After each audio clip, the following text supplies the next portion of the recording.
दोस्तों, आज हम बात करने वाले हैं हमारी औकात की। हाँ, इंसान की औकात इस विशाल ब्रह्मांड के सामने रेत के एक छोटे से दाने जैसी भी नहीं। अगर यूनिवर्स के स्केल पर देखें तो हमारा इस धरती पर होना या ना होना ब्रह्मांड को कोई फर्क नहीं पड़ता। हम इंसान अपने ऊपर बहुत घमंड करते हैं, लेकिन ये वीडियो हमारे उस घमंड को चूर चूर कर देगा। ये है हम इंसान, धरती की सबसे इंटेलिजेंट स्पीशीज। हमारी हाइट सिर्फ 5 से 6 फीट है, लेकिन हमारा दिमाग इतना बड़ा कि हमने जमीन से आसमान तक का सफर तय कर लिया। हमने स्टैच्यूज बनाई, स्काईस्क्रेपर्स खड़े किए, स्टैच्यू ऑफ लिबर्टी, इजिप्ट के पिरामिड्स और दुनिया की सबसे ऊंची बिल्डिंग बुर्ज खलीफा। ये सब हमें प्राउड फील करवाते हैं, लेकिन नेचर के सामने हमारी क्या हैसियत है। ये है माउंट फूजी, जो 3.7 किलोमीटर ऊंचा है। इसके सामने हमारी बड़ी बड़ी बिल्डिंग्स बस खिलौने लगती है,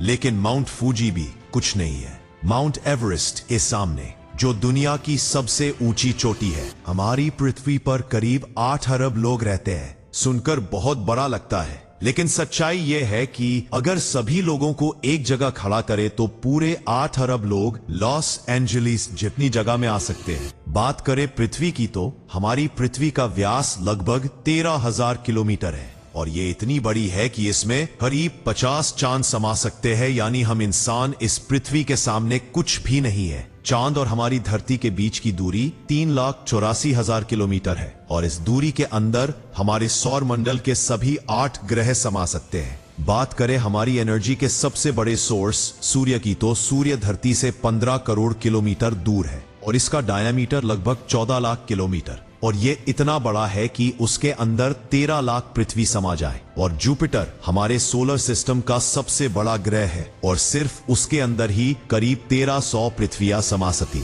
अब बताइए, इतने बड़े सौर मंडल के सामने हम ह्यूमंस की क्या हैसियत है। अगर हम प्लूटो से सूरज को देखें तो हमारा सूरज प्लूटो से कुछ ऐसा दिखाई देता है। हमारा सौरमंडल प्लूटो के बाद भी कई गुना आगे तक फैला हुआ है, जहां सूरज की साइज भी काफी छोटी पड़ जाती है। अगर हम और आगे की बात करें तो सूरज से और भी बड़े तारे अंतरिक्ष में मौजूद है। ये है वेगा स्टार, जिसका व्यास 38 लाख किलोमीटर है, और इसमें सूरज जैसे लगभग 20 तारे समा सकते हैं। इससे भी बड़ा तारा है आर्क्ट, जो इतना बड़ा है कि इसमें सूरज जैसे 1057 तारे समा जाएंगे। और इनसे भी बड़े कई तारे अंतरिक्ष में मौजूद है, जिनके सामने सूरज इतना छोटा पड़ जाता है कि वहां एक रेत के कण के समान लगता है। यह है स्टीफनसन 218, जिसका फैलाव 3 अरब किलोमीटर के बराबर है। यानी इस तारे के अंदर सूरज जैसे 9 अरब 83 लाख तारे समा सकते हैं। अगर हम इससे भी आगे की बात करें तो इससे भी बड़ी संरचनाएं अंतरिक्ष में मौजूद है। यह है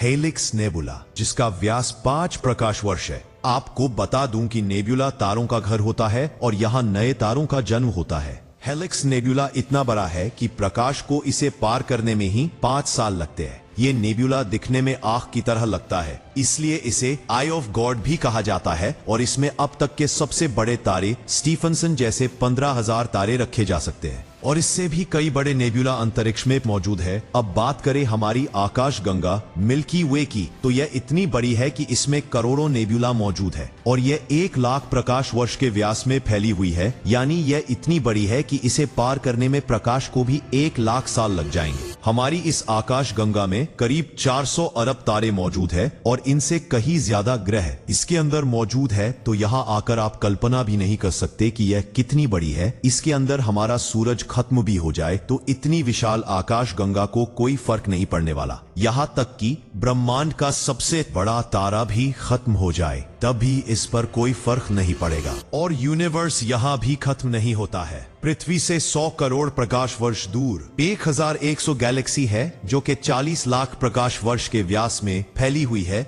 और इसमें 1000 करोड़ तारे मौजूद है। इसके अंदर हमारी मिल्की वे गैलेक्सी जैसे 300 से भी ज्यादा आकाश गंगाएं समा सकती है। और ये तो कुछ भी नहीं है, इससे भी ज्यादा बड़ी गैलेक्सी ब्रह्मांड में मौजूद है, जिसके सामने हमारी आकाश गंगा कुछ भी नहीं है। पृथ्वी से 300 करोड़ प्रकाश वर्ष दूर यह है अल्कनियस गैलेक्सी, जो कि 1,60,00,000 प्रकाश वर्ष जितने व्यास में फैली हुई है, और इसमें हमारी मिल्की वे गैलेक्सी जैसे 40 लाख गैलेक्सी इसमें समा जाएगी। अब हम ब्रह्मांड के काफी बड़े स्केल पर पहुंच चुके हैं, जहां हमारी गैलेक्सी, जिसकी विशालता की हम कल्पना भी नहीं कर सकते, वह भी इसके सामने कुछ नहीं है। और यहाँ पर भी ब्रह्मांड खत्म नहीं होता है। यूनिवर्स को अब तक जितना हमने ऑब्जर्व किया है, उस हिसाब से इसके अंदर ऐसी 200 अरब गैलेक्सी मौजूद है, और इसके सामने तो ब्रह्मांड की सबसे बड़ी आकाश गंगा अल्कानियस गैलेक्सी भी कुछ हैसियत नहीं रखती। अब सोचिए, इतने बड़े यूनिवर्स के सामने हमारी पृथ्वी और हम इंसान की क्या हैसियत है। अगर हमारी धरती और पूरी सभ्यताएं खत्म भी हो जाएं, तो भी इस विशाल ब्रह्मांड को कोई फर्क नहीं पड़ेगा। यहाँ तक कि हमारा सौरमंडल और गैलेक्सी भी खत्म हो जाए, तो भी इस ब्रह्मांड को कोई फर्क नहीं पड़ेगा। इस ब्रह्मांड में हमारे पृथ्वी जैसे ग्रह